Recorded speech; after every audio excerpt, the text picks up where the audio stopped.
ஒருமுறை ஒரு சின்ன பையன் இருந்தான். அவனுடைய பெயர் அரவிந்த். அரவிந்துக்கு பள்ளிக்கு போவது அவ்வளவாக பிடிக்காது. புத்தகங்களை பார்த்தாலே அவன் மெதுவாக ஒரு மூச்சு விடுவான். அந்த இரவு அவன் படுக்கையின் அருகே அவனுடைய பள்ளிப்பை அமைதியாக கிடந்தது. அறையில் அமைதி, விளக்கின் மெல்லிய ஒளி. அப்போ ஹிஹி ஹிஹி ஒரு சின்ன சிரிப்பு.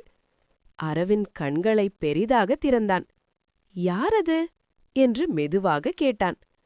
அப்போதுதான் அந்த பள்ளிப்பையில் ஒரு சின்ன சிரிப்பு முகம் தோன்றியது. இரு கண்கள், மென்மையான சிரிப்பு. பயப்படாதே, பை அமைதியாக சொன்னது. நான் உன் நண்பன். அரவிந்த் ஆச்சரியத்தோடு பார்த்தான். நீ பேசுறியா? பை சிரித்தது. ஆமா, நீ சிரிக்க மறந்துட்டதால நான் சிரிக்க ஆரம்பிச்சேன். அந்த சிரிப்பில் கோபமில்லை, அன்பு இருந்தது. எனக்குள்ள கதைகள் இருக்கு, கனவுகள் இருக்கு, நீ அவை எல்லாம் இன்னும் திறக்கவே இல்ல என்று பை மெதுவாக சொன்னது. அடுத்த நாள் காலை அரவிந்த் பையை தூக்கிக் கொண்டு மெதுவாக பள்ளிக்கு சென்றான்.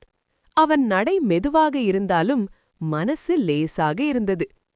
வகுப்பறையில் ஆசிரியர் ஒரு கேள்வி கேட்டார். அரவிந்த் தயங்கினான்.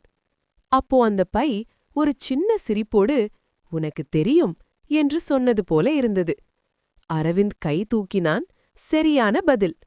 அந்த நாளிலிருந்து அவன் பள்ளியை சுமையாக பார்க்கவில்லை. ஒரு நாள் பை சிரிக்கவில்லை.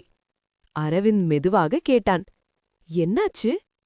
பை அமைதியாக சொன்னது, நீ இப்ப சிரிக்க ஆரம்பிச்சிட்ட, அதுதான் போதும். அரவிந்த் பையை அணைத்துக் கொண்டான்.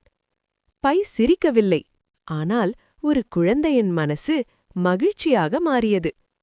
கற்றல் சுமையல்ல, அது அன்போடு திறக்க வேண்டிய ஒரு கதவு.